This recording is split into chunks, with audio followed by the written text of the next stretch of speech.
Hey, it's Jay, and welcome back to MCU Reviewed, issue number 5. This time we're going to be looking at episode 2 of The Falcon and the Winter Soldier, titled The Star-Spangled Man. So let's get started.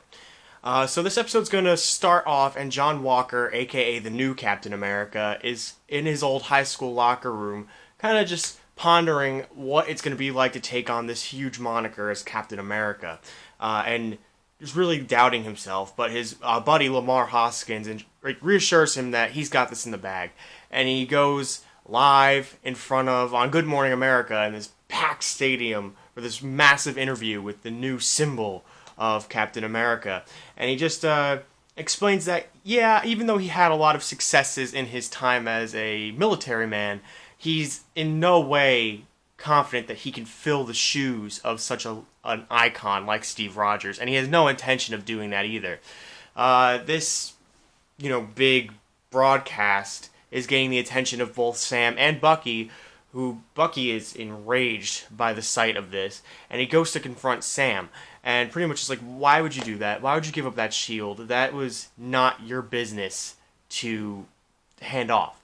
And Sam's like, I don't think you really understand my thought process behind it. I don't think you ever will. So the two kind of butt heads on this issue of whether or not it was right for Sam to give up the shield, not thinking that they would definitely give it away to somebody just to try to keep the peace of the people. But Sam realizes now that he has tracked the Flag Smashers, that they're heading to Munich, and Bucky tags along, much to Sam's dismay.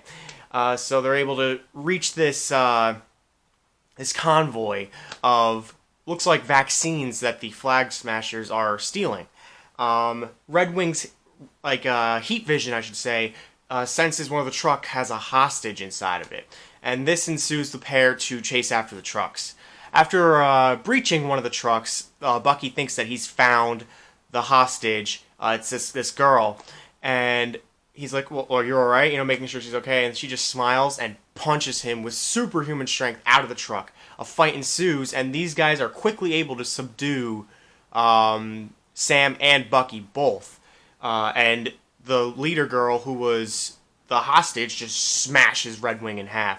So these guys are a big threat, and I really don't understand how these guys have been created, so I'm really excited to see how that works. But anyway, in the nick of time, Lamar and Walker show up on a helicopter to save the pair. They used Red Wing's tracking, since Red Wing is technically the government's property, and they're able to use his channel to track where they were. However, the Flag Smashers were able to overpower Lamar and Walker and throw them off the truck and escape. So as they're heading back to the airport to get back to where they needed to be, Walker offers them a ride and tries to reason with them that he isn't trying to be Steve, he's just trying to be the best Captain America that he can be, and also trying to gain their trust and their allegiance to his cause to stop the Flag Smashers.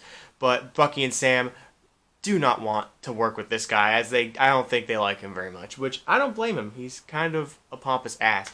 And he explains that he's got a big responsibility because he has to protect the people, and there's an organization that is responsible for getting people who were blipped back into the real world with insurance and resources and everything like that. And he's overseeing that too, so he's got a lot on his plate. And it still doesn't sway Bucky and Sam in the slightest to join his cause. However, Bucky has somewhat of an idea to get some intel on who these guys are. Maybe this guy would know. And he brings Sam to this guy named Isaiah. And while the conversation starts off normally, it's revealed that Bucky, while he was the Winter Soldier, took this guy on in the Korean War. And this guy's actually a super soldier.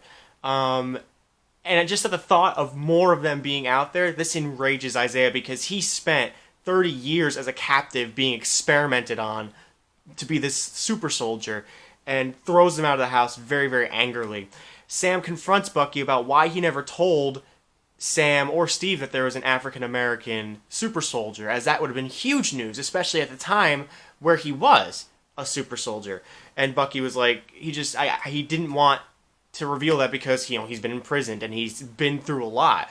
That attention might not be well received. Just because someone gets media attention doesn't mean that it's always going to be positive.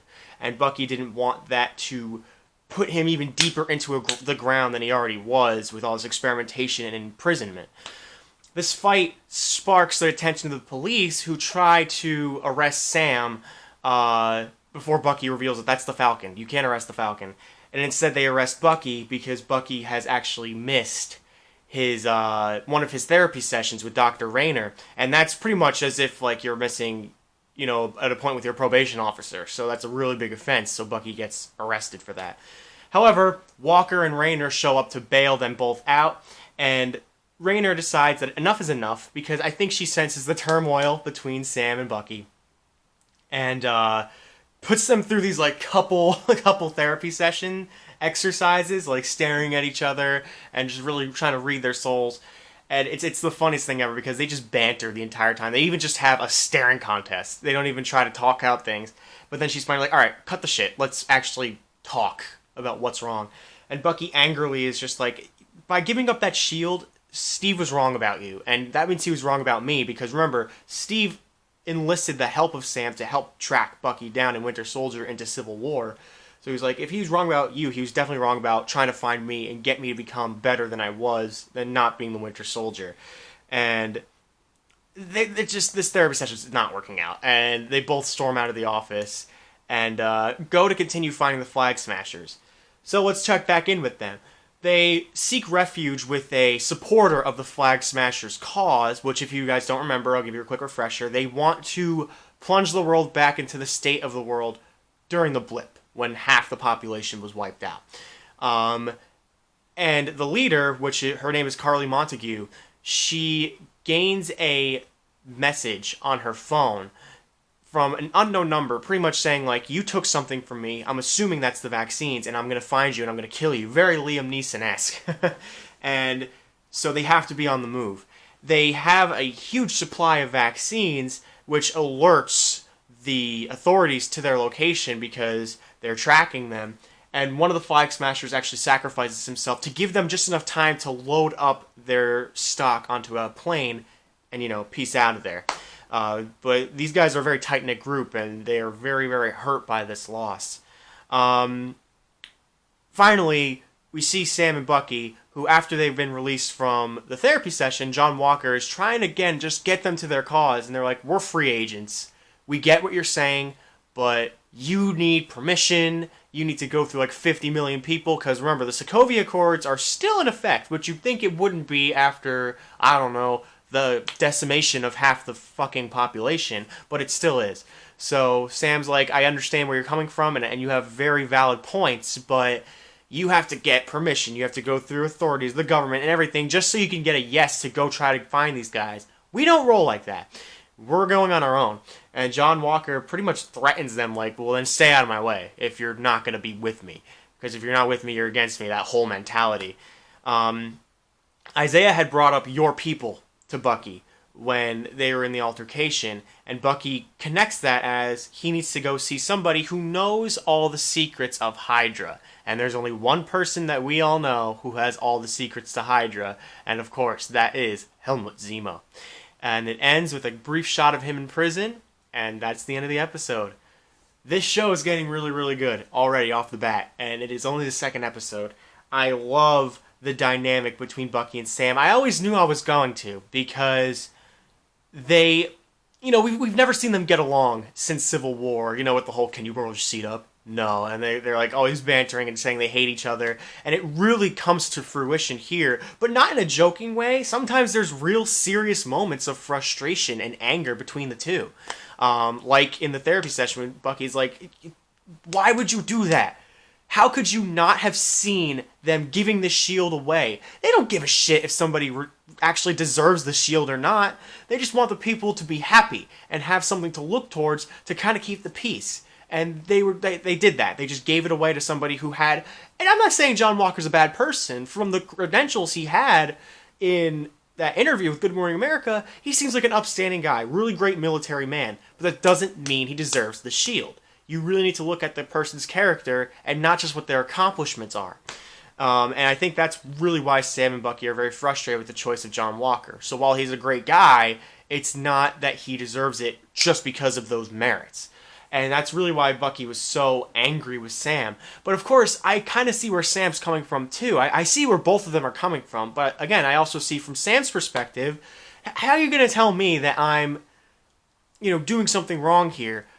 Would you want to take up the mantle that Steve put up? Would you want to try to become the next Captain America after Steve was a legend, an icon of this whole country, of the world, with how he kept the peace and just had a symbol that everyone can look up to in that shield? Which I have the shield up in my room, that's what I'm pointing at. I realize you guys can't see it, but that's why Sam's frustrated too, because Bucky's not getting that either. So it's very conflicting because I see where both of them are coming from. So it's hard to pick a side as to what they should have done.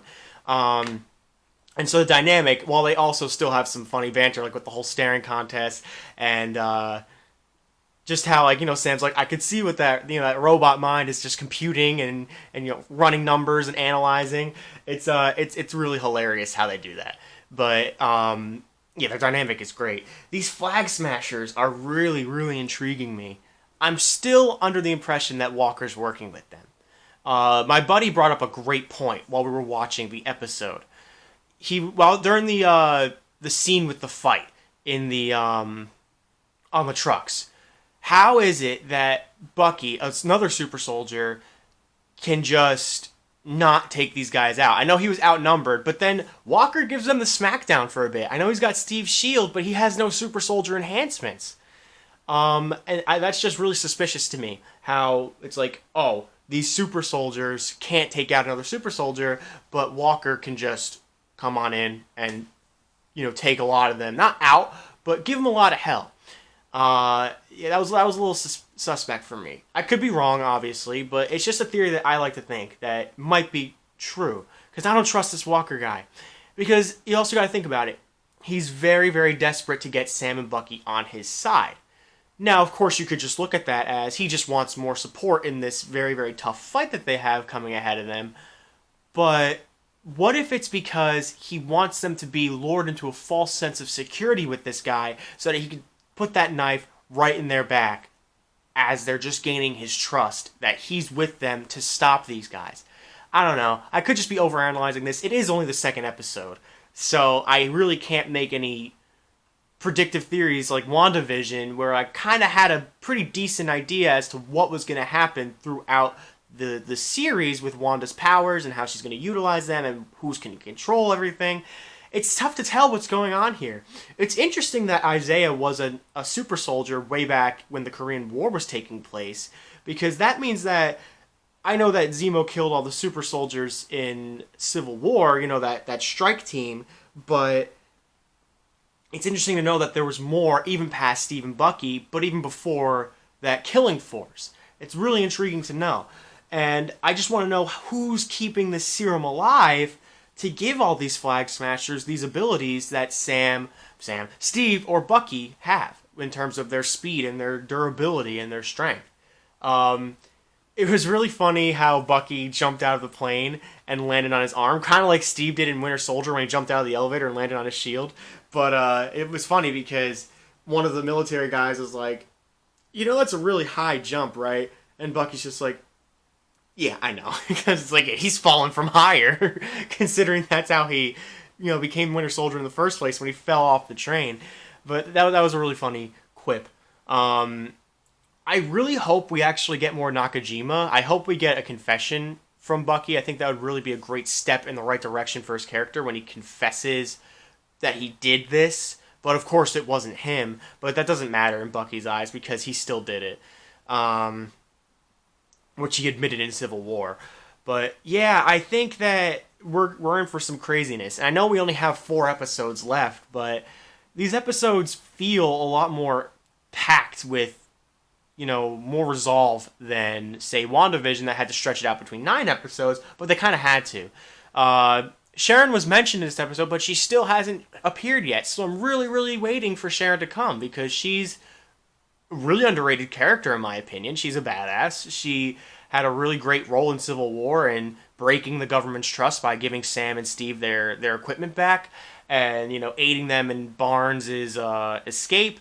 So I think she's a really, really cool character because she's able to think for herself and not just become a puppet to the government. So I really hope that she come soon, because she's a really cool character, and I appreciate her, her what's the word I'm trying to contributions to the Marvel Cinematic Universe. So I'm really hoping for Sharon soon, and I can't wait to see this interaction between Zemo and Bucky. That's gonna be awesome. And Walker as Captain America still hurts. It's still like, who are you and why are you here? I hate how he's calling Bucky Bucky. It's just like, that's just, you can't call him Bucky. That's not. I know that's what he likes to be called, but I don't like him calling him Bucky. I really don't.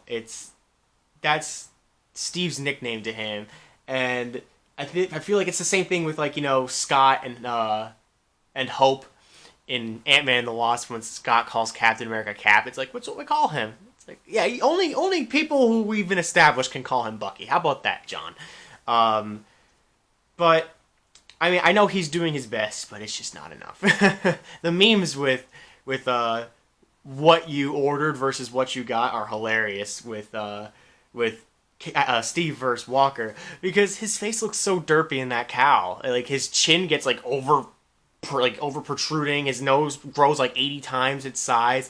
And he just looks like the biggest idiot on planet Earth. So I'm not digging the U.S. agent design, but maybe he'll grow on me. I don't know. Unless, of course, my theory holds true, where he actually is working with the Flag Smashers. Then I don't know.